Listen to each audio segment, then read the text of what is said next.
Саламатсыздар ма, құрметті оқушылар және көрермендер. Өткен сабағымызда жай бөлшектерді ондық бөлшектерге айналдырып, және керісінше ондық бөлшекті жай бөлшекке айналдырып үйренсек, енді бүгінгі тақырыбымыз сол ондық бөлшектерге амалдар қолдану, яғни қосу, азайту, көбейтіп бөліп үйренеміз ондық бөлшектерді. Олай болса, қосу амалынан бастайық. Міне осындай екі ондық бөлшекті қосу үшін мысалға баған түрінде қосу үйренейік. 5,2, 3,4 екеуін қосқан. Бұл жерде баған түрінде жазған кезде ең қатты мән беру керек нәрсе мына үтірдің астында тұру керек. Үтірден кейін санды ондық үлес деп айтады ғой, ондық үлес. Өйткені 5,10-нан 2 деп оқимыз ғой. Сондықтан ондық үлес дейді. Ондық үлестің астына тұру керек. Бүтін бөліктің астына тұру керек. Сөйтіп жазып алғаннан кейін барып қосуға болады. 4-ке 2 қосамыз 6, үтірін түсіреміз, 5-ке 3 қосамыз 8. Яғни жауабы 8,6. Кейде мынадай жағдай болады. Мысалға 12,3 қосу керек.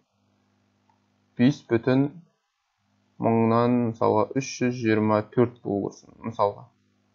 Мұндай кезде міне 12,3 үтірдің астына тұру керек дедік қой міне. Үтірден кейін міне 324 деп тұр. Яқта 5 бүтін. Міне осылай жазылу керек та міне. Үтірдің астына қойсаңыз, қалған өзі орын-орнына түсе береді. Сосын мына жерде сандар жетпей қалды ғой. Оларға бүйтіп нөлдер кесек болады. Нөлдер кей береміз. Сосын қоса қоямыз міне. 0-ге 4 қосамыз 4, 0-ге 2 қосамыз 2, 3-ге 3 қосамыз 6, үтірдің астына түседі. 5-ге 2 қоссақ 7, сонда жауабы 17,624 екен.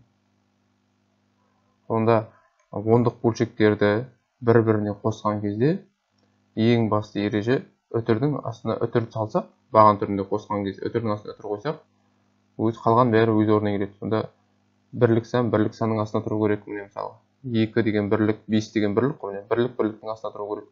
Мынау ондық үлес пен ондық үлес. Сосын жүздік үлестің астында, мыңдық үлестің астында тұрса, осы ережені сақтасаңыз, қосу жеңілдірек болады.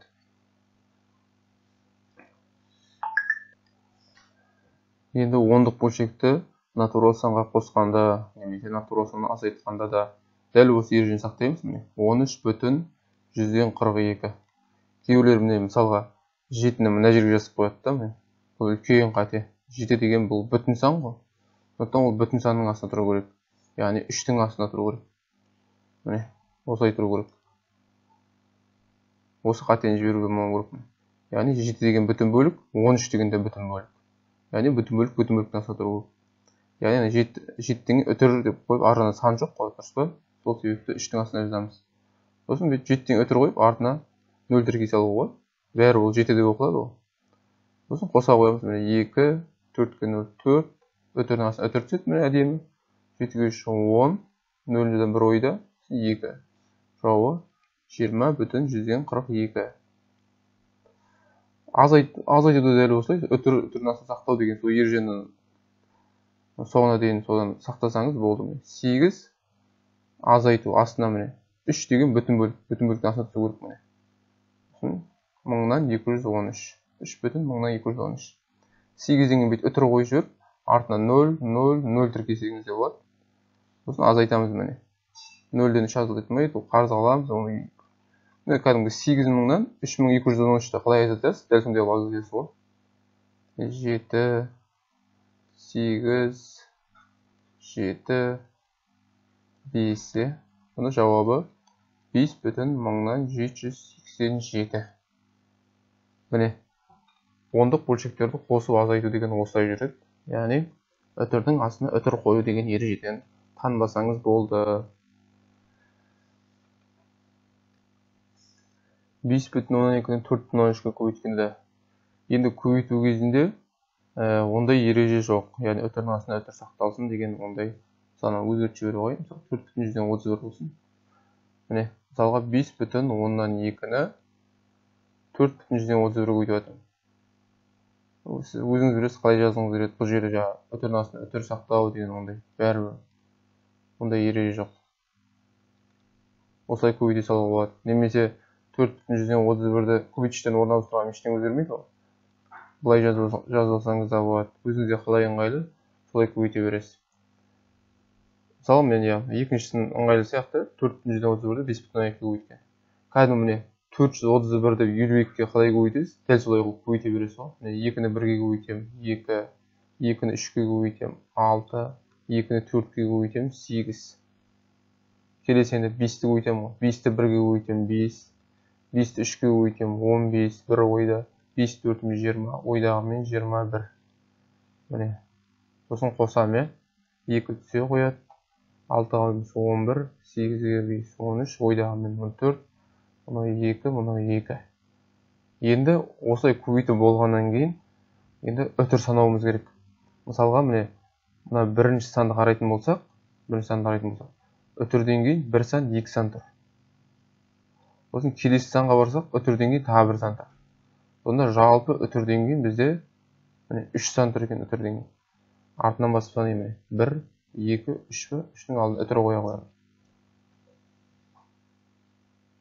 Түсінікті ғой, яғни көбейтіп болғаннан кейін ең бастапқысына барамын да, берілгенде мысалы үтірден кейін жалпы 2 сан көбейттіңдер мысалы. Сол 2 санды үтірден кейін қанша сан тұр? Соларды санап алып, артына үтір қайыра қоямын. Тағы бір мысал көрейік. Мені жазып қойын, жауап 22,412 болады екен сонда. Тағы бір мысал. Міне мысалы 6,121-ді 5 деген натурал санға көбейтіп көрейік. Міне мысалы бағана ондық бөлшектерді қосқанда, азайтқанда мысалы бүтін астыру көріп кететін еді ғой. Ал көбейтуде ондай ережені сақтамасаңыз болады. Көбейте бересіз. Мысалы 5-ті 1-ге көбейтемін. 5, 5 2 10, 5 6 30, ойдағымен 31. Міне көбейтіп болғаннан кейін, үтірдің кейін сандар санау керек қой. 1 сан, 2 сан. Басқа үтір жоқ қой бізде, үтірдің кейін тұрған. Екіншісінде тек қана 5 деп тұр. Одан кейін үтірдің сан жоқ. Жалпы 2 сан екен сонда. Сонда міне артынан басып санаймын ғой, міне. 1 сан өттім, 2 сан өттім. Үтірді мына жерге қоямын. Сонда жауабы 31,105. Яғни артынан алып келем. Алдынан санамаймыз, жақсы ма? Артынан 2 сан қайыратын боламын үтірді. Тағы мысалға 5,121 көбейтілген 1,142 болсын. Мысалы осындайды көбейтейік. Міне мысалға кәдімгі 521-ді 142-ге қалай көбейтемін? Дәл солай көбейтемін. Көбейтіп шығамыз ғой. 2-ні 1-ге көбейтемін 2, 2-ні 2, 4, 2-ні 5-ге көбейткенде 10, келесі 4-ті 1-ге көбейтемін 4, 4 2 8, 4 5-ім 20. Енді 1-ге көбейтіп 1, 2, 5. Енді тек қосу ғана қалды.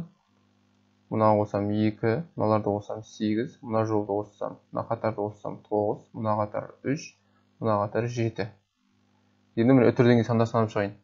Қайтадан басына келіп тұр міне. Үтірден кейін 1 сан, 2 сан, 3 сан, 4 сан. Жалпы үтірден кейін 4 сан тұр.